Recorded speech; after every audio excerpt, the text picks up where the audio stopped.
Hello साथियों, स्वागत है आपका आपके अपने ही यूट्यूब चैनल ओरूजे उर्दू में।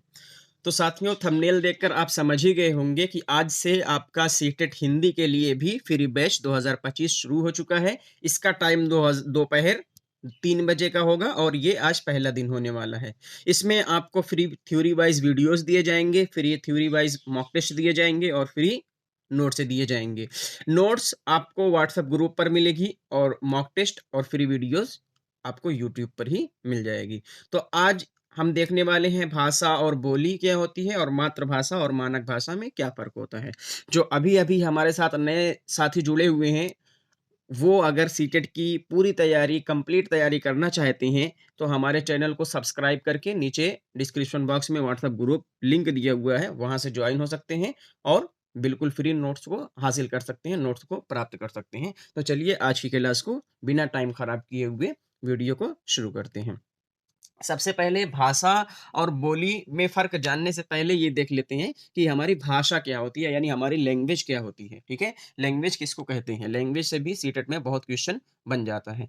तो लैंग्वेज को सबसे पहले देख लेते हैं। थ्योरी वाइज़ वीडियोज़ आपकी होने वाली हैं, थोड़ी लंबी भी हो सकता है वीडियो हो, लेकिन आपको थ्योरी वाइज़ पूरी कराई जाएगी, थ्योरी आपकी पूरी कराई जाएगी, अहम-अहम पॉइंट भी निकाला जाएगा। तो देख लेते हैं कि भाषा। भाषा शब्द की उत्पत्ति भाष्य से हुई है। किससे हुई है? भाषा शब्द की उत्पत्ति भाष्य से हुई है, जिसका अर्थ होता है कहना, बोलना या उच्चारण करना। क्या होता है?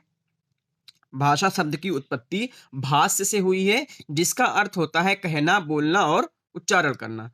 अब भाषा क्या होती है? हमारे मुख से, भाषा हमारे मुख से निकलने वाले सार्थक शब्दों, वाक्यों का समूह है, जिसके द्वारा हम अपने विचारों, भावों का आदान-प्रदान करते हैं। यानी जिसके द्वारा हम अपनी बातों को दूसरों के सामने रखते हैं, अपने विचारों का आदान-प्रदान करते हैं, अपनी ज़रूरियात का आदान-प्रदान करते हैं, जिस आवाज़ के ज़रिए से, उसी को भाषा कहते हैं। क्या कहते हैं? उसी को भाषा कहते हैं। जिसके ज़रिए से हम अपनी चीज़ों को बोलते हैं, लोगों को अपने विचारों को समझा देते हैं, अपने इमोशन को समझा देते हैं। ये सब क्या है? ये सब हमारी भाषा है, ठीक है? जिस तरह से भी लोगों को हम अपनी चीज़ों को समझा देते हैं, उसी आवाज़ को भाषा कहते हैं या उसी इशारे को भाषा कहते हैं, ठीक है?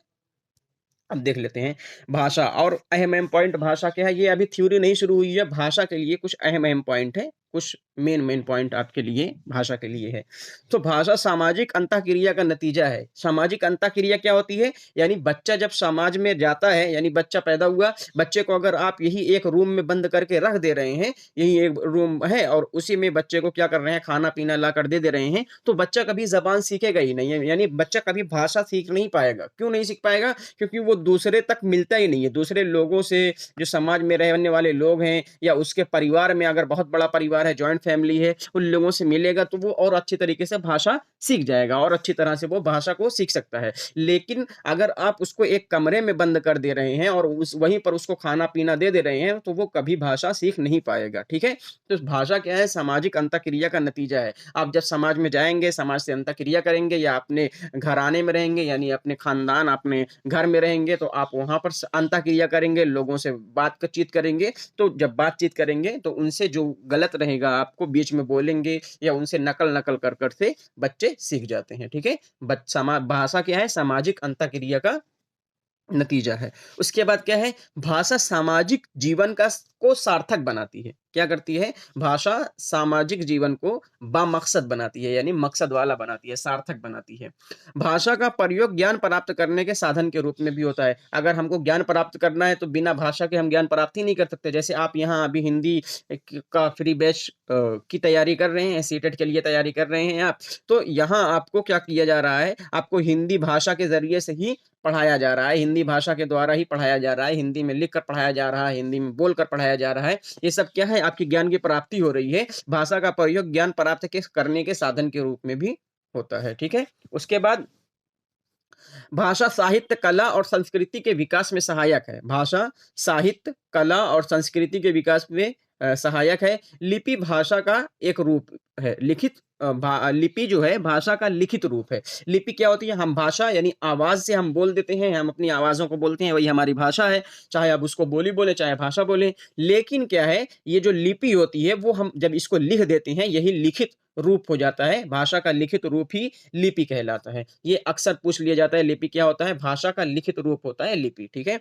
और एक चीज़ और पूछता है, ये नीचे देख लीजिए, भाषा और लिपि के बीच कोई निश्चित संबंध नहीं है। अगर ये बोल दे रहा है हिंदी हिंदी किस लिपि में लिखी जाती है? तुरंत आप कह देंगे देवनागरी लिपि में। देवनागरी लिपि में, है ना? देवनागरी लिपि में तुरंत आप बता देंगे कि हिंदी जो है वो देवनागरी लिपि में लिखी जाती है। अच्छा, देवनागरी लिपि में लिखी जाती है। क्या देवनागरी लिपि में और कोई भाषा लिखी जा सकती है?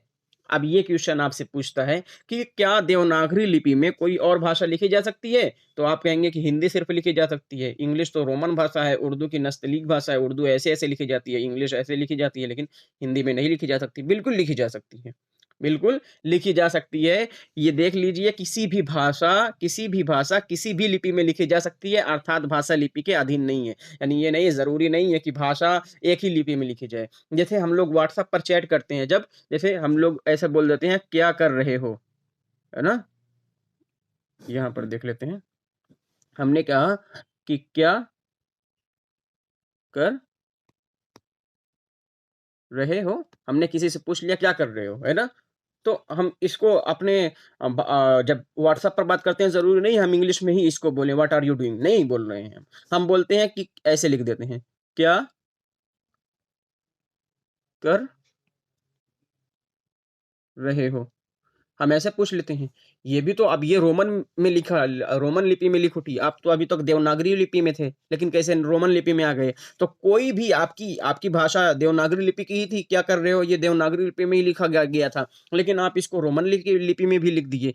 तो क्या समझ में आया कि कोई भी भाषा किसी भी लिपि में लिखी जा सकती है। अगर उर्दू की बात करें, क्या कर रहे हो? तो आप तुरंत उर्दू के लिए भी उसी तरह लिख सकते हैं कि हाँ, क्या कर रहे हो?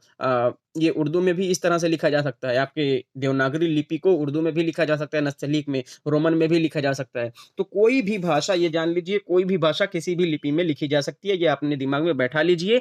एक चीज़ ये बैठाइए और एक चीज़ ये कि लिपि जो है भाषा का लिखित रूप है, ठीक है? लिपि भाषा का लिखित रूप है। जो हम बोलते हैं वो हमारी भाषा रहती है, लेकिन जब हम उसको लिख देते हैं वही हमारी लिपि बन जाती है, ठीक है?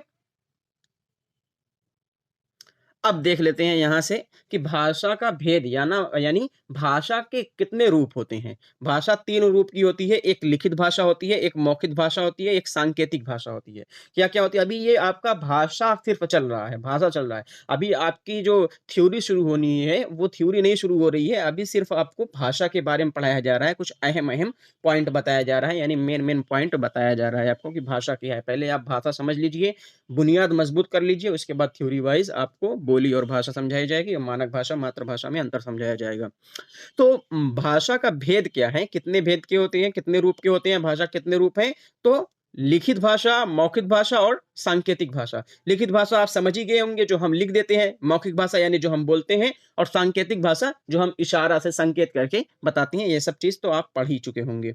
तो सबसे पहले देख लेते हैं लिखित भाषा थ्योरी वाइज़ क्या होती है कि जब किसी ध्वनि को एक निश्चित प्रतीक द्वारा दर्शाया जाता है। लिखित भाषा क्या होती है? जब किसी ध्वनि को एक निश्चित प्रतीक द्वारा दर्शाया जाता है, जैसे हमने बोला ओ लड़के, हमने बोला ओ लड़के, तो इसको ओ लिख दिए, है ना? तो ये अब क्या हो गए, एक प्रतीक हो गया, है ना? छोटा आ और ओ, छोटा आ बोल रहे हैं, आ हो गया और ओ हो गया, है ना? ये सब क्या है, एक प्रतीक है और ये निश्चित है, ये हिंदी में हमेशा ऐसे ही रहेगा। तो फिर क्या है, जब किसी ध्वनि को एक निश्चित प्रतीक द्वारा दर्शाया जाता है, तो वो लेखन का रूप ले लेती है। ध्वनि को, यानी जो हमारी आवाज़ है, जब हम उसको किसी प्रतीक द्वारा दर्शाएँगे, तो वो लेखन का रूप ले लेती है। किसी लिखित रूप में ले भाषा एक स्थिर रूप है। ये याद रखिएगा आप, जब हम अपनी आवाज़ को लिखते हैं, जब हम हमारी आवाज़ रहती है और हम आवाज़ को लिखते हैं, एक निश्चित प्रतीक के द्वारा लिख देते हैं। जैसे अगर इंग्लिश में लिखेंगे, क्या कर रहे हो? तो KYA से लिखेंगे, हिंदी में लिखेंगे तो आधा का रहेगा, या पर आँख मंतरा या रहेगा, है ना? और उर्दू में लिखेंगे काफ रहेगा, ये रहेगा और अलिफ रहेगा। तो इसमें क्या हो गया, इसमें आपको कुछ न कुछ प्रतीक द्वारा, जो निश्चित प्रतीक है वो कभी बदला नहीं जा सकता, उसी के द्वारा हम दर्शाते हैं, तो वो क्या हो जाती है, हमारी ध्वनि लिखित रूप ले लेती है। और लिखित रूप एक भाषा का एक स्थिर रूप है, ठीक है? लिखित रूप भाषा का एक स्थिर रूप है। ये भी आपसे पूछा जा सकता है कि भाषा का स्थिर रूप किसको माना गया है? लिखित भाषा को, मौखिक भाषा को, सांकेतिक भाषा को, या इनमें से किसी को भी नहीं। तो आपको क्या है कि लिखित भाषा को स्थिर रूप माना गया है, यानी लिखित भाषा में आप कुछ बोल बदल नहीं सकते। कहने का मतलब, बदलने का मतलब ये है, आप संकेत करके बोल दिए, जैसे आप यहाँ पर खड़े हुए हैं, ऐसे ऐसे यहाँ पर मेज रखी हुई है ऐसे। तो इसमें आपको क्या, इसमें आपको कुछ चाहिए था, इस मेज से आपको कुछ चाहिए था। यहाँ पर एक लड़का खड़ा हुआ था, ठीक है, आप यहाँ पर खड़े हैं, तो आप इशारा करके बता दिए कि उसको वो लेकर आओ, ये यहाँ पर जग रखा हुआ है, पानी का गिलास रखा हुआ है, इसको लेकर आओ, और यहीं पर एक पेन रखी हुई है। तो आप क्या करेंगे, ये बोल, आप इशारा कर दिए, वो हो सकता है पानी गिलास उठा लाए, हो सकता है आप पेन उठा लाए, लेकिन ये इशारा करके बता दिया, उसको समझ में नहीं आया। अब क्या किए, आप मौखिक भाषा का इस्तेमाल करेंगे। अगर मौखिक भाषा का इस्तेमाल कर रहे हैं, यानी मौखिक भाषा का उपयोग कर रहे हैं आप, तो आप उससे बोलेंगे कि एक गिलास वही गिलास जो रखा हुआ है वो पानी लेकर आओ। तो वो हो सकता है पानी लेकर आए, लेकिन आप बोलेंगे कि नहीं नहीं, मैं गलती से बोल दिया गिलास, मैं पेन मांग रहा था तुमसे। फिर वो जाएगा बेचारा, पेन लेकर आएगा। लेकिन अगर यही चीज आप लिख कर दे रहे हैं कि मुझे वही एक गिलास पानी दे दो, तो इस पे कोई भी बदलाव आप नहीं कर सकते। हाँ, ये हो सकता है जबरदस्ती बदलाव कर सकते हैं, लेकिन ये स्थिर भाषा है, वो आपको दिखा सकता है कि नहीं, आपने गलती से नहीं, आपने जानबूझकर ही लिखा हुआ था, ठीक है, ये आप कह सकते हैं। तो क्या समझ में आया कि मौखिक भाषा, जैसे प्रॉपर्टी भी लिखी जाती है, प्रॉपर्टी आप किसी से खरीद ले रहे हैं, उसको 10-15 लाख रुपया दे दे रहे हैं, खाली मौखिक भाषा थोड़ी लिखेंगे, या इशारा के भाषा थोड़ी देंगे, बल्कि आप उससे तुरंत लिखवाएंगे कि नहीं, ये जमीन हमारे नाम पर करो, तब हम जाकर पैसा देंगे। तो ये क्या है, एक स्थिर रूप के तरह यूज होती है, यानी ये भाषा का एक स्थिर रूप क्या है, लिखित भाषा है, ठीक है, ये चीज आप ध्यान में रख लीजिए। अर्थात लिखित भाषा मौखिक भाषा की तुलना में अधिक अस्थायी होती है ना, स्थिर रूप है और अस्थायी होती है, यानी ये हमेशा मानी जाती है, कहीं भी रहे मानी जाएगी। यानी आप प्रॉपर्टी अगर लिखवा ले रहे हैं तो आपकी वो मानी जाएगी। आप वहां पर खड़े, वहां से फोन करके बोल रहे हैं कि आप हमारे अकाउंट में पैसा भेज दीजिए, आज से वो वाली जमीन हमारी हो गई, तो ऐसे कोई यकीन भी नहीं करेगा जब तक आप लिख कर नहीं देंगे। तो लिखने वाली जो भाषा है वो अस्थायी होती है। उम्मीद है आपको समझ में आ रहा होगा। अगर समझ में आ रहा है तो लाइक सब्सक्राइब ज़रूर कर दीजिए। और सेकंड चीज़ है, मौखिक भाषा देख ले रहे हैं, मौखिक भाषा। दूसरा, यानी लिखित भाषा अस्थायी होती है। अब मौखिक भाषा क्या होती है? मौखिक भाषा में जो हमारी आवाज़ रहती है, जो बच्चे बचपन से सीख जाते हैं, उसी को मौखिक भाषा कहते हैं। भाषा सीखना एक अधिग्रहण प्रक्रिया है, यानी ये अपने आप ही हो जाता है। ये भाषा सीखने के लिए हमको कहीं जाना नहीं पड़ता। यानी देखो, 2 तरह से भाषा होती है, वो बताया जाएगी आपको कि भाषा अर्जन क्या होता है और भाषा अधिगम क्या होता है, वो कल की वीडियो में बताई जाएगी। तो पहले भाषा के बारे में बुनियाद मजबूत कर ले रहे हैं। पहले भाषा क्या है, तो मौखिक भाषा क्या है? मौखिक भाषा एक अधिग्रहण प्रक्रिया है, ये अपने ऑटोमेटिक हो जाती है, इसको कोई सिखाता नहीं है। ये बच्चा पैदा होगा, कहीं भी रहेगा, वो अगर चाइना में पैदा हो रहा है तो चाइनीज सीख जाएगा, वो हिंदुस्तान में पैदा हो रहा है तो हिंदी, उर्दू, अंग्रेजी सीख जाएगा, वो अमेरिका में पैदा हो रहा है तो इंग्लिश बोलना शुरू कर देगा। वो कहीं भी रहेगा तो वो उस जबान की, उस भाषा को बोलना शुरू कर देगा। तो एक क्या है, ये अधिग्रहण प्रक्रिया है। बच्चा जिन लोगों के संपर्क में आता है, बच्चा जिन लोगों के संपर्क में आता है, वो कोई ना कोई भाषा बोलते रहते हैं। क्या करते रहते हैं? वो कोई ना कोई भाषा को बोलते रहते हैं। एक बच्चा समान ध्वनियों का अनुकरण करता है। अनुकरण मीन्स इमिटेशन, यानी अनुकरण यानी नकल करता है। बच्चा क्या करता है, जो वो लोग बोलते हैं, यानी कोई ना, जैसे आपके घर में कुछ ना कुछ कोई बोल दिया, तो अगर छोटा बच्चा है तो उसको दोहराता है। जैसे हम लोग बोलते हैं ना कि बच्चे नकलची बंदर होते हैं, बच्चों के सामने कुछ मत बोलो या कुछ मत करो, वो वही करने शुरू कर देंगे, है ना। तो बच्चे एक नकलची बंदर होते हैं, यानी अनुकरण करने वाले होते हैं। वो उनके सामने जो कुछ बोल देंगे वो उसी को करने लगेंगे, उसी को दोहराने लगेंगे, फिर वो क्या करेंगे, उसी को बोलने लगेंगे। फिर वो एक दिन ऐसा हो जाएगा, उस जबान के बारे में, यानी उस भाषा के बारे में वो पूरी तरीके से सीख जाएंगे। तो बच्चे क्या हैं? नकलची बंदर हैं। तो ये बच्चे जिन लोगों के भी संपर्क में रहते हैं, चाहे वो अपने मम्मी पापा के साथ रहें, चाहे भाई बहन के साथ रहें, चाहे समाज के साथ रहें, तो वो क्या करेंगे, सब लोग कोई ना कोई भाषा को बोलते रहते हैं। तो एक बच्चा समान ध्वनियों का अनुकरण करता है। जो वो बोलेंगे वो ये क्या करेगा, वही नकल कर लेगा। जैसे मम्मी ने बोला कि वो देखो गिलास है, तो वो बोलेगा गिलास, गिलास वो करेगा। उसके बाद एक दिन आएगा, गिलास के बारे में वो जान जाएगा। तो ध्वनियों को दोहराता है वो, यानी कोई काम अगर उसके सामने कर देंगे या कुछ बोल देंगे, सब के सब वो दोहराना शुरू कर देगा। उसके बाद क्या करेगा वो, उसके बाद और धीरे धीरे उसमें महारत हासिल कर लेता है, यानी उस पर क्या हो जाएगा, उसको पूरी कंप्लीटली वो सीख लेगा, पूरी तरह से वो जबान को सीख लेगा। फिर नीचे 4 साल बाद, 3 से 4 साल बाद बच्चा अपनी भाषा के बारे में अच्छी तरह से जानने लगता है और धारा प्रवाह बोलने लगता है। अब देख लीजिए ये भाषा अगर मौखिक भाषा आपको समझ में नहीं आई है तो एक एग्ज़ाम्पल के साथ समझ लेते हैं। जैसे ये देखिए एक लड़का है, ठीक है? एक लड़का है और इसके 1 मिनट। एक लड़का है, ये देखिए उसका छत है, ठीक है? उसके पिताजी यहाँ पर खड़े होकर हरदम उससे बोलते हैं कि तुम यहाँ पर मत जाओ, यहाँ पर मत जाओ, यहाँ पर मत जाओ, है ना? तो वो क्या करेगा, वहीं पर जाने की कोशिश करेगा कि पिताजी क्यों मना करते हैं, या फिर क्या करेगा कि उसी को दोहराने लगेगा कि एक दिन मत जाओ, इधर मत जाओ, इधर मत जाओ, इधर मत जाओ, वो ऐसे ही करेगा। उसके बाद क्या होगा कि एक दिन जब वो वहाँ पर जाएगा ना, तो फिर देखेगा अगर मैं यहाँ पर से गिरा, तो फिर ज़मीन पर डायरेक्ट आकर गिर जाऊँगा, ठीक है? वो उसको एक्सपीरियंस कर लेता है कि हाँ, ऐसी चीज़ें हो जाएँगी। जब वो देख लेगा कि किस वजह से मना कर रहे हैं, तब अब जब उसको कहीं जाने से मना किया जाएगा, तो फिर वो समझ जाएगा कि कुछ ना कुछ उसमें प्रॉब्लम है, तभी घरवाले जानने को मना कर रहे हैं। तो अब क्या है, इसके मना करने से जो ये पहली बार उसको मना किया गया था, यहाँ पर मत जाओ, गिर जाओगे, तो वो चीज़ वो समझ गया है, अब वो भाषा को सीख गया है। अब उससे जब कहीं मना किया जाएगा कि बाबू कहीं मत जाओ, तो फिर वो सीख जाएगा कि हाँ, जैसे मैं वहाँ पर गिरने वाला था, मम्मी-पापा मना किए थे, तो अब मैं कहीं अगर जाऊँगा तो उसमें भी मेरे लिए कुछ प्रॉब्लम होगी। तो फिर क्या है, अब अगर उसके अंदर ये समझ आ गई कि मुझे नहीं जाना चाहिए, मुझे नहीं जाना चाहिए, तो फिर क्या हो गया, आप समझ लो वो भाषा सीख गया है। तो भाषा इसी तरह से सीखी जाती है।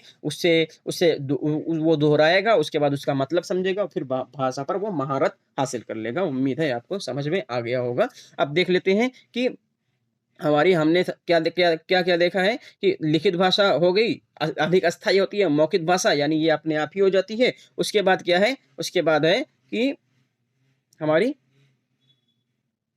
सांकेतिक भाषा, तीसरी वाली भाषा। क्या है? भाषा के भेद में तीसरे नंबर पर क्या है, हमारी सांकेतिक भाषा है। सांकेतिक भाषा क्या होती है? इशारा करना होती है। सांकेतिक भाषा क्या होती है? इशारा करना। आप इशारा करके कुछ भी बोल रहे हैं। यानी कभी-कभी ये होता है कि कभी-कभी ये होता है कि हमने ना तो लिखित भाषा का इस्तेमाल किया है ना? ना तो लिखित भाषा को यूज़ किया है, ना ही मौखिक भाषा का इस्तेमाल किया है यानी यूज़ किया है, और हम अपनी बातों को, अपनी भाषा को वैसे ही, अपने विचारों को वैसे ही आदान-प्रदान कर दे रहे हैं। तो उसमें क्या करेंगे, हम इशारा करके बताएँगे कि इशारा करके हम क्या कर सकते हैं, इशारा करके बताएँगे कि हमको क्या ज़रूरत है, वो लेकर आओ, ये सब चीज़ें इशारा करके हम बता सकते हैं, ठीक है? तो इशारा करने से क्या होता है, इसी को हम लोग क्या कहते हैं, सांकेतिक भाषा कहते हैं। क्या कहते हैं? सांकेतिक भाषा कहते हैं। जब हम अपने विचारों और भावनाओं को दूसरों तक पहुँचाने के लिए हाथ, पैर, सर या चेहरे के भावों का उपयोग करते हैं, तो उसे सांकेतिक भाषा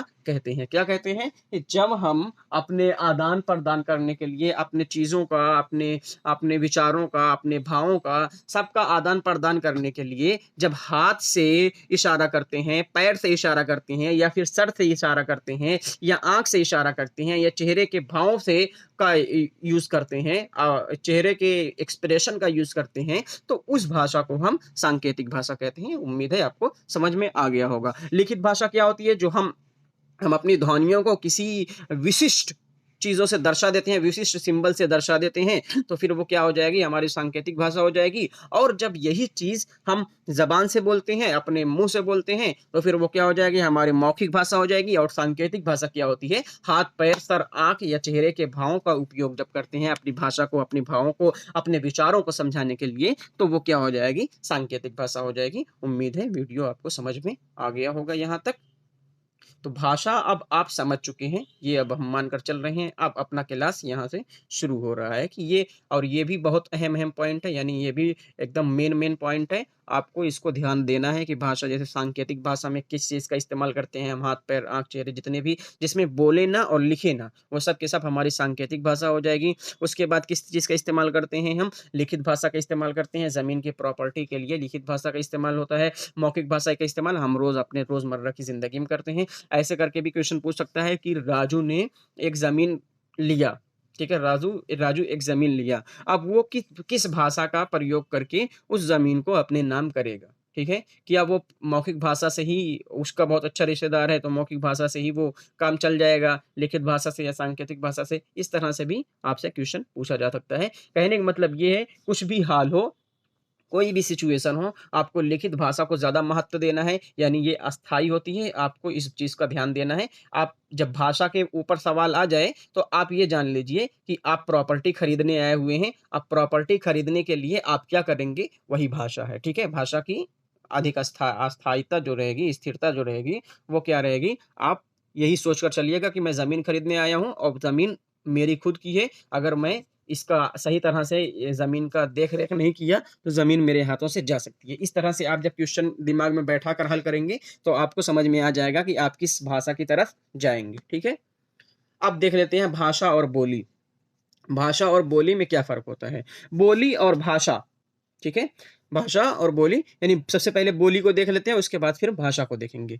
बोली और भाषा में कोई बुनियादी अंतर नहीं है। बोली और भाषा में कोई बुनियादी अंतर नहीं है, क्योंकि दोनों का प्रयोग एक ही तरह से होता है। दोनों का प्रयोग हम एक ही तरह से करते हैं। अपने विचारों को, अपने भावों को आदान-प्रदान करने के लिए बोली का भी इस्तेमाल किया जाता है और भाषा का भी इस्तेमाल किया जाता है, ठीक है? भाषा और बोली में क्या है कि बोली अक्सर आपने सुना होगा कि किसी भाषा की तुलना में कोई बोली छोटे क्षेत्र में या किसी विशिष्ट समूह में के बीच बोली जाती है। यानी बोली जो होती है ना, वो छोटे समूह में बोली जाती है। छोटे समूह का मतलब ये है कि छोटे-छोटे कबीले में बोली जाती है, छोटे-छोटे ग्रुप में बोली जाती है। जैसे हमारे वहाँ की बोली कुछ और हो गई, है ना?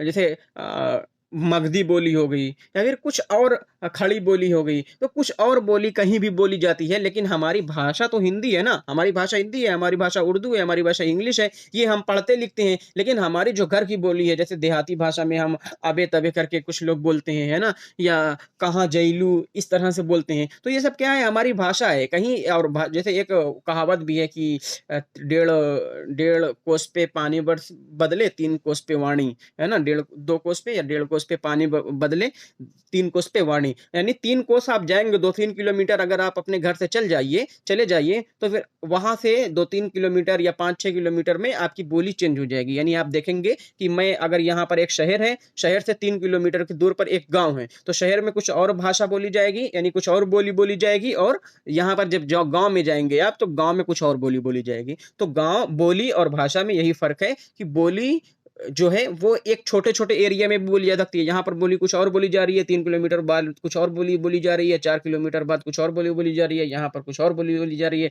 ये सब के सब क्या है? सब एक बोली है, सब अलग-अलग बोली हैं, लेकिन उस एरिये में, यानी जैसे ये देख लीजिए, यहाँ पर समझ लीजिए आप। देखिए, ये आपकी बोली है। ये आपकी क्या है? ये आपकी भाषा है। अब ये देखिए एक गाँव है, ये देखिए एक गाँव है, ये एक एक गाँव, ये सब एक गाँव है, ठीक है? ये सब एक गाँव है, ये सब एक गाँव है। अब इसमें जो बोली बोली जाएगी, सब में इसमें भी अलग बोली बोली जाएगी, इसमें भी अलग बोली बोली जाएगी, इसमें,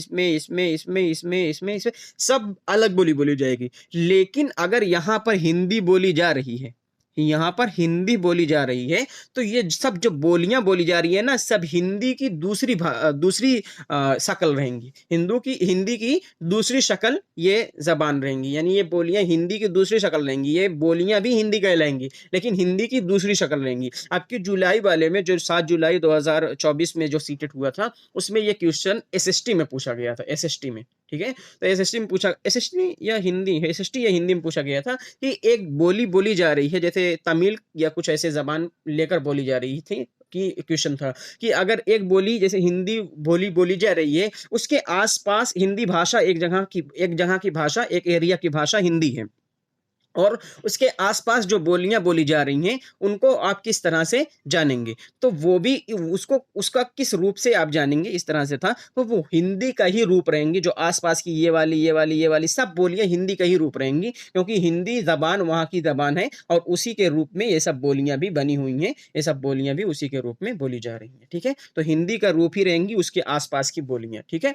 तो बोली और भाषा में कोई बुनियादी अंतर नहीं है, क्योंकि दोनों का प्रयोग एक ही तरह से होता है। दोनों का प्रयोग एक ही तरह से होता है, यानी हम अपने विचारों का, अपने भावों का आदान-प्रदान करते हैं, बोली से भी और भाषा से भी।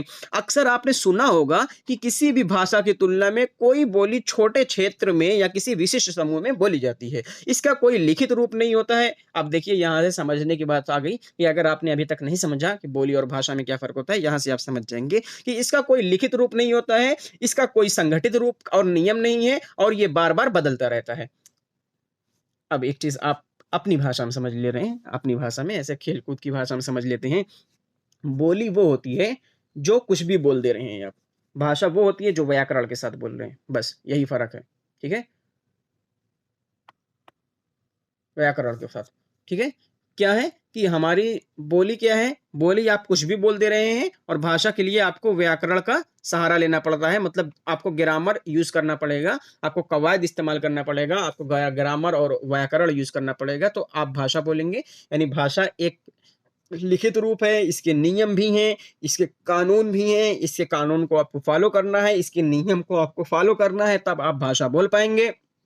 बोली में आप कुछ भी बोल दीजिए, सब के सब बोली हो जाएगी। बोली हम लोग आम तौर से अपने घर और में यूज़ करते हैं, अपने आस-पास दोस्त यार में यूज़ करते हैं, लेकिन भाषा जब आपको इंटरव्यू देने जाना है या कहीं बड़ी पोस्ट के लिए जा रहे हैं, तो आप क्या करेंगे? आप अपनी भाषा का इस्तेमाल करेंगे, आप अपनी भाषा का यूज़ करेंगे। क्यों यूज़ करेंगे? क्योंकि आप जान रहे हैं कि बोली हर जगह चलती नहीं है। जैसे कोई देहात का लड़का है, अब देहाती भाषा बोल रहा है वो, देहाती बोली बोल रहा है, लेकिन जब वो कहीं पर जाएगा इंटरव्यू देने के लिए या शिक्षक बन जाएगा, तो वो अपनी भाषा का इस्तेमाल करेगा, यानी उसकी भाषा जो उसके एरिया में हिंदी बोली जा रही है, इंग्लिश बोली जा रही है, उर्दू बोली जा रही है, उस भाषा में फिर जाकर लोगों से बात करेगा, बच्चों से बात करेगा। तो क्या है, ये कुछ दिन पहले वही वाली बोली बोल रहा था, यानी देहात का रहने वाला था, तो देहात की बोली बोल रहा था। लेकिन वो जब उसकी नौकरी लग जाएगी, तो वो भाषा का इस्तेमाल करेगा अपने बच्चों के लिए। ये भी नहीं है कि वो बोली भूल जाएगा, वो अपने गाँव में जब फिर आएगा, फिर बोलना शुरू कर देगा। तो क्या है कि बोली क्या है, कुछ भी आप बोल सकते हैं, उसमें उसका कोई लिखित रूप नहीं होता है, उसका कोई नियम नहीं होता है, आप किसी भी तरह से बोली को बोल सकते हैं और ये हमेशा बदलती रहती है। यानी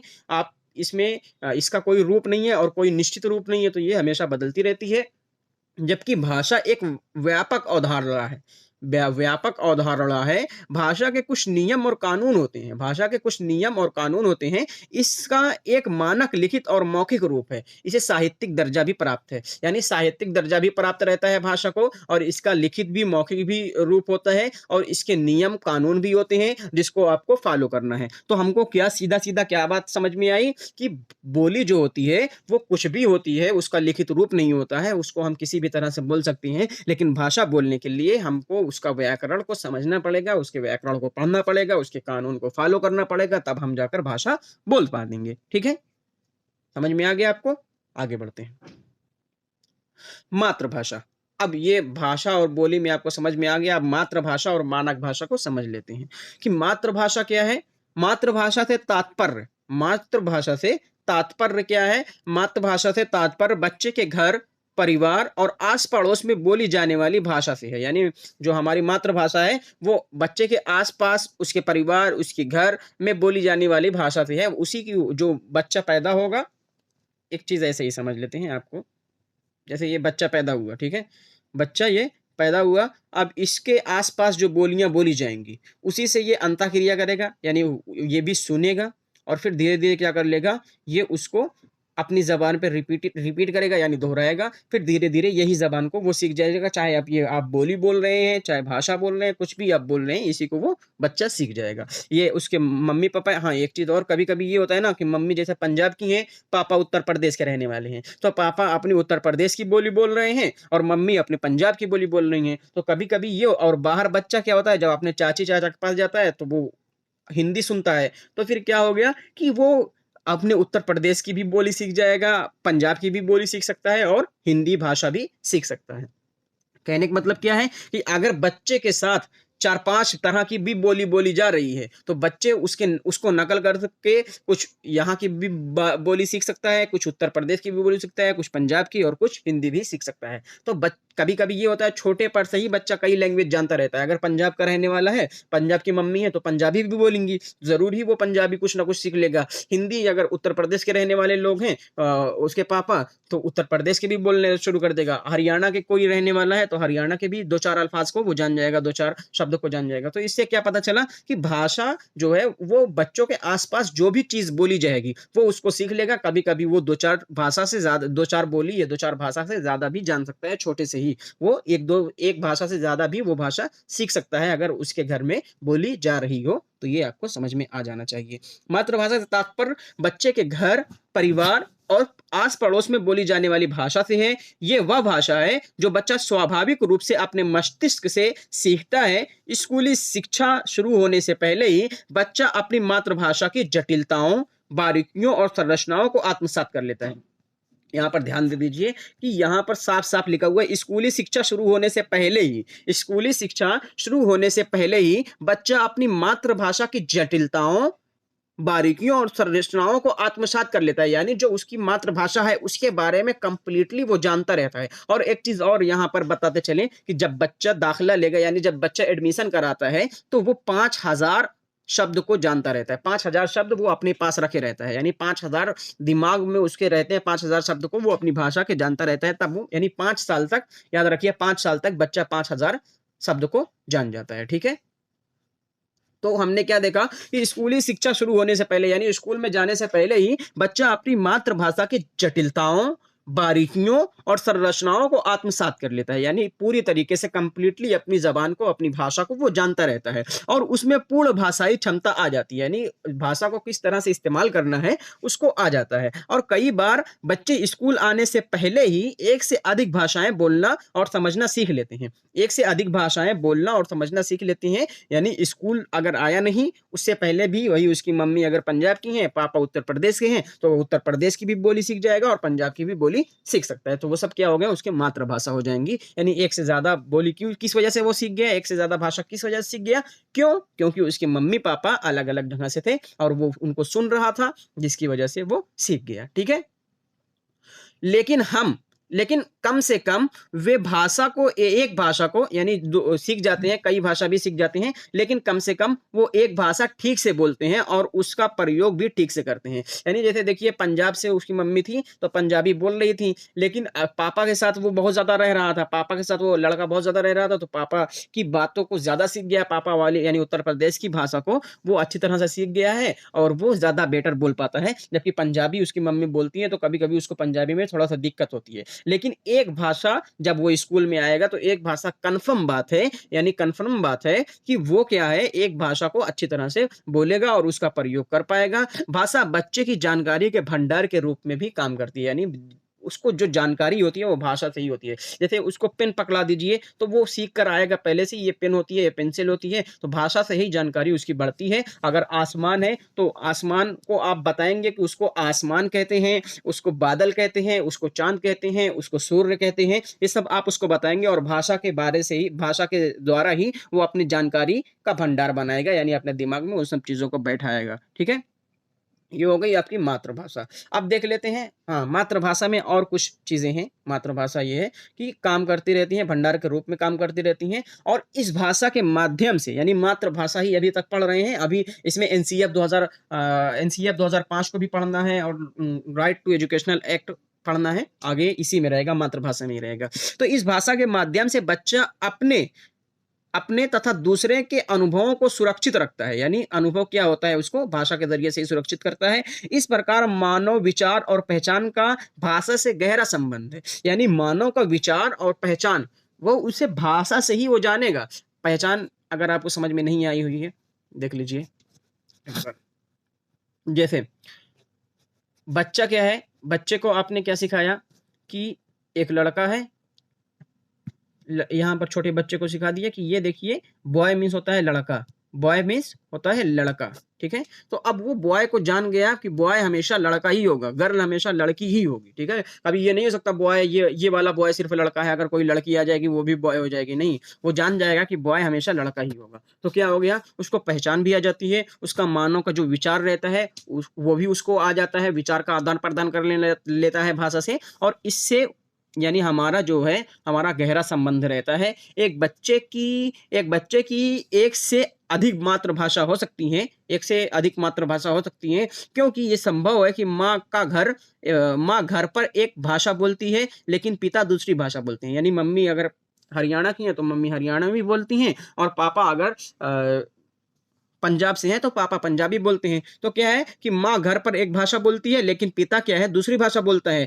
और आसपास उसे तीसरी भाषा सुनने को मिलती है, यानी उसके चाचा चाची या दादी दादा वो हिंदी भाषा बोलते हैं, तो कुछ ना कुछ वो हर चीज में से सीख लेगा। लेकिन एक भाषा अगर पापा के पास रहेगा तो पूरी तरीके से पापा वाली जबान को अच्छी तरह से बोलना शुरू कर देगा, मम्मी के पास रहेगा मम्मी वाली भाषा को बोलना शुरू कर देगा, दादी दादा के पास रहेगा तो दादी दादा की तीसरी भाषा को बोलना शुरू कर देगा। यानी वो सभी भाषा को सीख सकता है, लेकिन एक भाषा में कम से कम उसको महारत हासिल रहेगी, एक भाषा को वो पूरी तरीके से अच्छी तरह से बोल सकता है। ठीक है, ये आप की हो गई मातृभाषा यानी मदर टंग। ठीक है, वीडियो कैसा लगा है कमेंट बॉक्स आपके लिए ही खुला हुआ है, आप जरूर बता सकते हैं।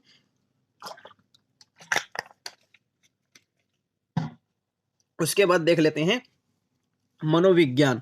मनोवैज्ञानिक जो होते हैं, मनोवैज्ञानिक भाषा को लेकर क्या कहते हैं, यानी माहिर नफ्सियात उर्दू में इसको कहते हैं। ठीक है, तो मनोवैज्ञानिक जो हैं वो क्या कहते हैं, मनोवैज्ञानिक भाषा को लेकर कहते हैं। यहां तक आपकी मातृभाषा कंप्लीट हो गई है, अब इससे ज्यादा मातृभाषा के बारे में आपको नहीं पढ़ना है। ठीक है, तो आप उम्मीद है आप समझ ही गए होंगे मातृभाषा क्या होती है। अब मातृभाषा को लेकर मनोवैज्ञानिक क्या कहते हैं उसको देख लेते हैं। मनोवैज्ञानिक का कहना है कि विशेषकर प्राथमिक स्तर पर शिक्षा का माध्यम मातृभाषा की वकालत करते हैं। यानी कहने का मतलब, वकालत करने का मतलब ये बढ़ावा देते हैं। कहते हैं कि वो माध्यमिक प्राथमिक स्तर में जब बच्चा छोटा रहता है, नर्सरी में जाता है या एक में जाता है, तो बच्चे को उसी की भाषा में उसी की मातृभाषा में पढ़ाई जाए। यानी आप अगर हिंदी मीडियम के स्टूडेंट हैं, ठीक है, हिंदी मीडियम या कोई भी स्टूडेंट है, तो अगर वो घर से अपनी कोई भी भाषा सीख कर गया है, ठीक है, तो उसको उसी के भाषा में पढ़ाया जाए। ये नहीं कि उसको इंग्लिश, आप इंग्लिश मीडियम में पढ़ने जा रहे हैं तो जबरदस्ती बच्चे को मार मार कर बोले कि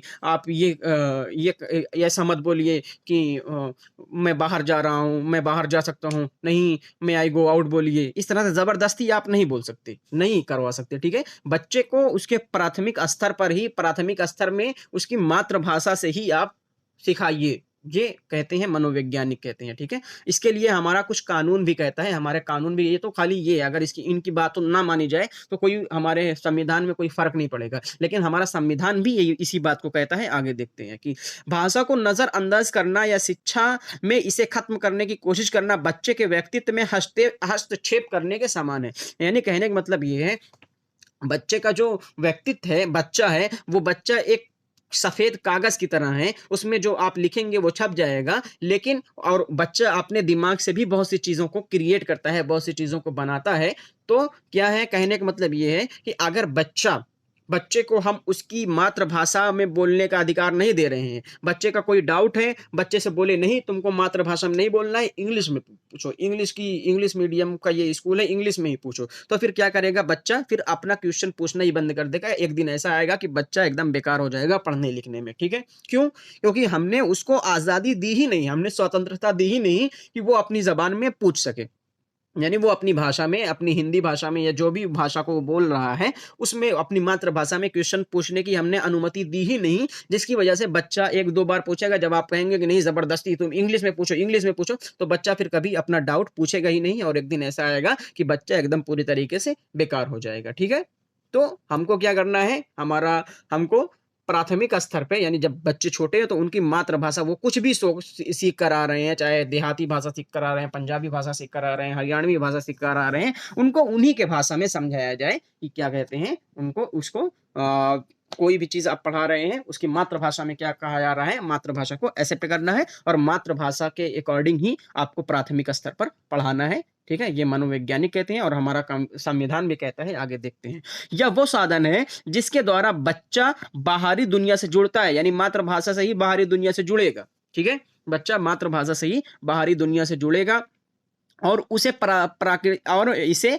प्राकृतिक विकास का अवसर मिलते हैं, और उसे प्राकृतिक विकास का भी अवसर मिलते हैं। इसीलिए स्कूल में भाषा सिखाने से पहले बच्चे की प्राकृतिक भाषा क्षमता को पहचानना और उसके अनुसार भाषा का विकास करना महत्वपूर्ण है। यानी कहने का मतलब ये है कि अगर बच्चा आपके क्लास में आ रहा है, तो आप पहले ये देख लीजिए कि बच्चा क्या जान रहा है, बच्चा आया, बच्चा कौन सी भाषा को जान रहा है, और बच्चा के भाषा के अकॉर्डिंग ही आप उसको पढ़ाएंगे। ये नहीं कहेंगे कि अब बच्चा कुछ भी लेकर आए, देहाती भाषा में बोल रहा है, पंजाबी भाषा में बोल रहा है, हिंदी भाषा में बोल रहा है, तो आप जबरदस्ती कहेंगे कि नहीं भाई तुम इंग्लिश बोलो, हमारा इंग्लिश मीडियम स्कूल है तो आप इंग्लिश में ही पूछिए, ऐसा नहीं कहेंगे। क्यों? क्योंकि बच्चा फिर दोबारा आपसे क्वेश्चन पूछेगा ही नहीं और फिर बच्चा क्या हो जाएगा, एक दिन वो बेकार हो जाएगा हर चीज़ में, वो कोई चीज़ सीखने में इंटरेस्टेड ही नहीं होगा, ठीक है?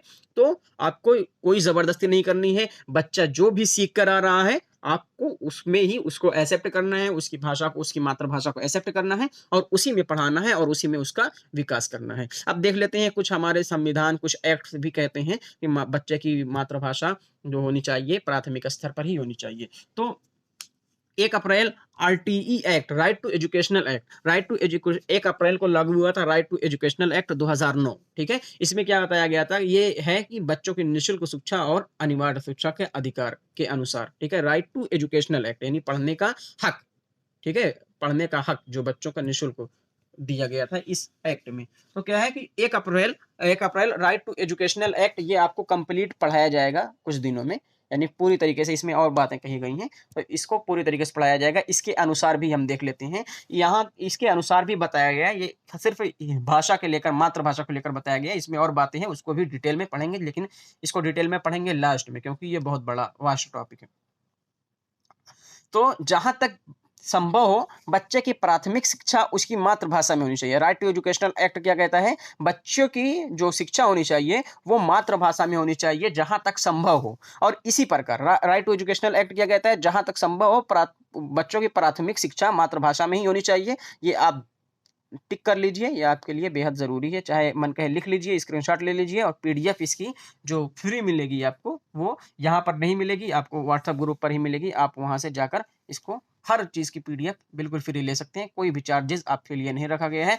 और अगर आप चाहते हैं कि इसी तरह से इंग्लिश की भी क्लासेस शुरू कर दिए जाएँ, तो इंग्लिश के क्लासेस के लिए आप थोड़ा-सा सपोर्ट कीजिए। जल्द से जल्द आपकी एक टारगेट बनाया गया है, जो व्यूअर्स हैं पहले के वो जान रहे हैं, 1000 सब्सक्राइबर का टारगेट बनाया गया है। 1000 सब्सक्राइबर कंप्लीट हो जाएँगे तो आपके लिए इंग्लिश की क्लासेस भी शुरू हो जाएँगी, ठीक है? तो जल्द से जल्द करवा दीजिए, जल्द से जल्द आपकी इंग्लिश क्लासेस शुरू हो जाएँगी। तो इसी प्रकार संविधान का अनुच्छेद, अब देख लीजिए संविधान में अनुच्छेद 350 ए बच्चों को अपनी मातृभाषा में शिक्षा प्राप्त करने का अधिकार देता है। अगर कोई ये कह दे कि मातृभाषा में आपको नहीं बोलना है, छोटे बच्चे हैं तो इसको इंग्लिश ज़बरदस्ती बुलवाओ, नहीं। 350 ए हमको कहता है, अनुच्छेद 350 ए हमको कहता है कि मातृभाषा पर शिक्षा प्राप्त करने का अधिकार देता है कि हम अपने बच्चों को उसी की मातृभाषा में, यानी हमारी हिंदी है तो हम स्कूल में जाकर हिंदी से ही उसको शिक्षा हासिल करवा सकते हैं। कोई हमारे साथ ज़बरदस्ती नहीं कर सकता। इसका हक हमको कौन देता है? इसका अधिकार हमको कौन देता है? 350 ए, आर्टिकल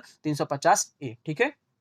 ये संविधान देता है, ये आप ध्यान रखिएगा। उसके बाद राष्ट्रीय, और एक चीज़ यहाँ पर बताने की रही, 300 आपका 43 जो ए है, वो हिंदी को राष्ट्रीय भाषा का दर्जा प्राप्त है और 343 बी के अकॉर्डिंग अंग्रेज़ी को हम दूसरी भाषा के रूप में अपने स्कूल में पढ़ सकते हैं। ये ध्यान रखिए, ये जब आएगा तो आपको बता दिया जाएगा। अभी मन कहे याद रख लीजिए, 343 ए हिंदी भाषा, 343 बी अंग्रेज़ी भाषा, ठीक है?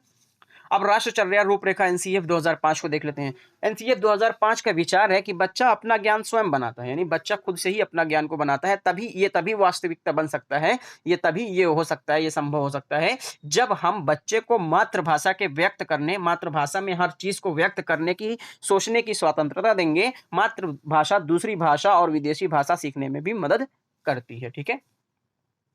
कहने का मतलब ये है कि मातृभाषा में ही बच्चा अपना ज्ञान खुद ही बनाता है, यानी वो उन्होंने कहा है कि जीन पियाजे ने कहा है कि बच्चा छोटा साइंटिस्ट है, ठीक है? बच्चा छोटा साइंटिस्ट है, वो अपनी चीज़ खुद ही क्रिएट करता है। तो यही एनसीईआरटी 2005 भी कहता है कि बच्चा क्या है, बच्चे खुद से अपना ज्ञान बनाते हैं, अपना ज्ञान स्वयं बनाते हैं, जिसकी वजह से, और ये तभी संभव हो पाएगा कि बच्चा अपना ज्ञान खुद से बनाए, कि ये तब संभव हो पाएगा जब हम मातृभाषा में बच्चों को आज़ादी देंगे, बच्चों को स्वतंत्रता देंगे कि मातृभाषा में वो हम हमसे क्वेश्चन कर सकते हैं या क्लास में रह सकते हैं मातृभाषा में, लेकिन जब तक प्राथमिक स्तर में है तब तक। और मातृभाषा ही दूसरी भाषा को, विदेशी भाषा या दूसरी भाषा या विदेशी भाषा को सीखने में मदद करता है। क्यों? कैसे मदद करता है? जैसे मातृभाषा में हमने सीख लिया कि बॉय मीन्स होता है लड़का। क्या हमने सीख लिया? बॉय मीन्स होता है लड़का, ठीक है? अब हम अंग्रेजी भाषा, अंग्रेजी के स्कूल में गए हुए हैं, अब अंग्रेजी में हमको पढ़ाया गया BOY, ठीक है? हमको बॉय पढ़ाया गया। अगर अंग्रेज़ी भाषा के लोग मातृभाषा का इस्तेमाल ना करें, यानी मातृभाषा में उसको ना बताएँ कि बॉय मीन्स लड़का होता है, तो वो क्या करेंगे, एक लड़के का फ़ोटो दिखाएँगे, बोलेंगे कि अरे देखो यही बॉय है, यही बॉय है। तो लड़का क्या समझेगा? बच्चा ये समझेगा कि अरे सिर्फ़ यही बॉय है, यानी कोई और रहेगा तो वो बॉय नहीं रहेगा, या कोई और लड़की रहेगी वो गर्ल नहीं रहेगी, तो एक ही लड़के को बॉय समझ लेंगे। तो इसको समझाने के लिए हमको क्या करना पड़ेगा? हमको मातृभाषा का सहारा लेना पड़ेगा, यानी बच्चे को समझा देंगे कि बाबू तुम जान रहे हो वो लड़का होता है, उसी को हम लोग अंग्रेजी में क्या कहते हैं, बॉय कहते हैं। तो बच्चे को समझ में आ जाता है कि जो हम इतने दिन से जान रहे हैं कि ये सब लड़के हैं और ये सब लड़कियां हैं, तो वो उसको इंग्लिश में लड़कों को बॉय कहेंगे, लड़कियों को गर्ल कहेंगे। तो अगर ये चीज उनको मातृभाषा का सहारा ना लिया जाए तो आप समझाते रह जाएंगे, उसको समझ में नहीं आने वाला है। वो एक लड़के को देंगे कि ये बॉय है, एक लड़की को दिखा देंगे ये गर्ल है, तो फिर वो क्या करेगा, इसी को बॉय समझेगा, इसी को गर्ल समझेगा, उसके अलावा दुनिया में जितने भी लड़के लड़की हैं उसको बॉय और गर्ल नहीं समझेगा। तो मातृभाषा का आपको सहारा लेना पड़ेगा, और मातृभाषा दूसरी भाषा और विदेशी सीखने में मदद करती है, विदेशी भाषा को सीखने में मदद करती है। ये हो गई कंप्लीट आपकी मातृभाषा। आप देख लेते हैं मानक भाषा। ठीक है, मातृभाषा आपकी कंप्लीट हो गई। और क्या-क्या आज हमने देखा, बोली, पहले भाषा को देख लिए, भाषा देखने के बाद बोली और भाषा देखे। बोली क्या होती है, जो व्याकरण के साथ नहीं बोली जाती है, और भाषा क्या होती है, जो व्याकरण के साथ बोली जाती है। फिर मातृभाषा क्या होती है, जो हम आस-पास से सीख लेते हैं। मानक भाषा क्या होती है, वो देखने वाले हैं। तो मानक भाषा किसी भी भाषा के विभिन्न बोलियों में से एक है। यानी कोई भी भाषा बोली जा रही है ना? मानक भाषा विभिन्न बोलियों में से जितनी भी बोलियाँ बोली जा रही थी कहीं पर, उन्हीं में से एक है, और साहित्य एवं सत्ता की पृष्ठभूमि से इसे स्वीकार मान लिया गया है। यानी जो ये मातृभाषा, जैसे हमारी हिंदी भाषा है ना, हिंदी भाषा, तो अब हिंदी ये कभी ऐसा नहीं था कि ज़रूरी नहीं है कि हिंदी एक भाषा थी, या हिंदी बोली भी हो सकती है, ठीक है? जब जैसे खड़ी बोली है, बघेली है, ये सब क्या है, बोलियाँ हैं। इसी तरह हिंदी भी थी, लेकिन हिंदी को एक साहित्यिक दर्जा प्राप्त हो गया, एक साहित्यिक अधिकार मिल गया, जिसकी वजह से ये हमारी भाषा हो गई, इसमें व्याकरण हो गया। जैसे संस्कृत क्या है, संस्कृत पहले ब्राह्मणों की ये बोली हुआ करती थी, लेकिन जब इसमें व्याकरण लिख दिया गया, तो क्या हो गई, व्याकरण लिख दिया गया तो ये एक भाषा बन गई। अब इसको भाषा के रूप में आप पढ़ सकते हैं, लिख सकते हैं। तो ये संस्कृत पहले सिर्फ ब्राह्मण लोगों के द्वारा बोली जाती थी, लेकिन अब वो भाषा लिख पढ़ी जा रही है, अब वो लिखी भी जा रही है। तो ये क्या हो गया, हिंदी हमारी पहले बोली भी थी, लेकिन एक टाइम आया कि इसमें व्याकरण आ गया, तो हम इसको भाषा का रूप अख्तियार हो गया, इसको भाषा का रूप दे दिए, ठीक है? भाषा का अधिकार इसको दे दिए। तो क्या है कि और साहित्य एवं सत्ता की पृष्ठभूमि से इसे स्वीकार माना गया, यानी ये पहले बोली थी, बहुत सी बोलियां बोली जा रही थी, ये भी बोली जा रही थी, लेकिन बाद में क्या हुआ, इसमें व्याकरण आ गया, और साहित्य एवं सत्ता की पृष्ठभूमि से इसे स्वीकार कर लिया गया कि हाँ भाई अब ये भाषा हो जाएगी। इस भाषा के अन्य रूपों को इसकी बोलियां कहा जाता है। वही बताया ना कि अगर एक हिंदी यहाँ पर बोली जा रही है और इसके आसपास जो गांव है उसमें कोई और बोली बोली जा रही है, तो इसी की बोलियां ये सब होंगी, हिंदी की ही बोलियां होंगी। ये आपको पहले बता दिया गया है, इसकी ये थ्योरी है। इस भाषा के अन्य रूपों को इसकी बोलियां कहा जाता है। मानक भाषा का संबंध सत्ता से होता है। मानक भाषा जो होती है वो सत्ता से होती है, सत्ता में जो रहेगा उसी की भाषा रहेगी, ठीक है? जैसे सत्ता से क्या होता है, अर्थात जो वर्ग सत्ता में रहेगा उसी की भाषा महत्वपूर्ण मानी जाएगी। जैसे, और वह भाषा मानक भाषा कहलाती है, जो भाषा महत्वपूर्ण रहेगी और वो भाषा मानक भाषा कहलाती है। यानी जैसे अगर देख ले रहे हैं, अर्थात जिसकी लाठी उसी के भैंस वाली बात मानक भाषा के लिए है। जैसे प्राचीन प्राचीन समय में, यानी बहुत पुराने समय में, भारत में ब्राह्मणों की भाषा के रूप में संस्कृत मानक भाषा मानी गई थी। यानी जब ब्राह्मण की संस्कृत भाषा थी, यानी संस्कृत भाषा को ये स्वीकार कर लिया गया था सत्ता की भूमि से और साहित्य की भूमि से, कि पृष्ठ जो संस्कृत अब बोली नहीं रहेगी, अब भाषा रहेगी। ये पुराने प्राचीन समय में ये हुआ था। लेकिन अगर मध्य युग की बात करें, यानी ये मुगलों की बात करें, तो मुगल में क्या हो गया था, अरबी और फारसी, क्योंकि मुगल आए और वो लोग यही दो भाषा बोल रहे थे। अरबी क्योंकि अरब और ईरान से आए हुए थे, तो फिर ये अरबी और फारसी भाषा बोल रहे थे, तो अरबी और फारसी भाषा को ही बहुत ज्यादा क्या हो गया, इसी का चाल चलन हो गया, इसी को भाषा मान लिया गया और इसी को स्वीकार कर लिया गया। फिर जब अंग्रेज आए तो फिर अंग्रेजी को जबरदस्ती हमारे मानक भाषा का स्वीकार कर लिया गया। क्यों? क्योंकि जबरदस्ती इसी में वो करवाते थे कि कोई भी काम हो, जैसे सरकारी काम हो, तो क्या हो जाएगा, अंग्रेजी में होगा। जब शुरुआत में क्या होता है, सरकारी काम ब्राह्मणों का जब चल रहा था प्राचीन समय, तो फिर संस्कृत भाषा में हो रहा था। जब युद्ध यानी मुगलों का समय चल रहा था तो अरबी और फारसी में सरकारी काम हो रहा था, और जब ब्रिटिश का काम चल रहा था तो जबरदस्ती वो अंग्रेजी में अपना हर काम करवा रहे थे। और फिलहाल हमारी हिंदी, अंग्रेजी सब तरह-तरह की ज़बानें हो गई हैं, ठीक है? तो आज की वीडियो, आज की क्लास यहीं पर समाप्त करते हैं। वीडियो कैसी लगी कमेंट बॉक्स खुला हुआ है आप लोगों के लिए, ज़रूर बताइए। और हिंदी, उर्दू और इंग्लिश, हिंदी उर्दू का फ्री बैच तो स्टार्ट हो गया है। हिंदी की आज पहले क्लास थी और उर्दू के लिए लगभग 10 क्लास हो गई है। आज उर्दू का समय 7 बजे का है, तो वो 11वीं क्लास आज वहाँ पर चलेगी। और इसका समय 3 बजे का है, 3 बजे आप आ जाइए, 3 बजे दोपहर। अगर टाइम को चेंज करना चाहते हैं तो बताइए, फिर आपके लिए सोचा जाएगा, करने की कोशिश की जाएगी। तो हिंदी की कंप्लीट तैयारी करने के लिए हमें सब्सक्राइब कर ज़रूर करें। जो यहाँ की आपको लिंक दिया गया है डिस्क्रिप्शन बॉक्स में, वही ग्रुप की लिंक है हमारी, और फ्री नोट्स आपको वहाँ पर मिल जाएगी। ये जो पढ़ाए हुए हैं, ये जो लिखा हुआ है, लिखावट वाली नोट नहीं मिलेगी, बल्कि एकदम ऑफिशियल नोट मिलेगी। लिखने वाली नोट नहीं मिलेगी, ऑफिशियल नोट्स मिलेगी आपको। वहाँ से आप जॉइन करके ले सकते हैं। उन लोगों तक ये वीडियो ज़रूर शेयर कर दीजिए जो अब की बार फ्री तैयारी करना चाहते हैं, यानी कुछ प्रॉब्लम थी जिसकी वजह से वो थ्योरी नहीं पढ़ पाए थे। तो यहाँ पर आपको पूरी थ्योरी पढ़ाई जा रही है।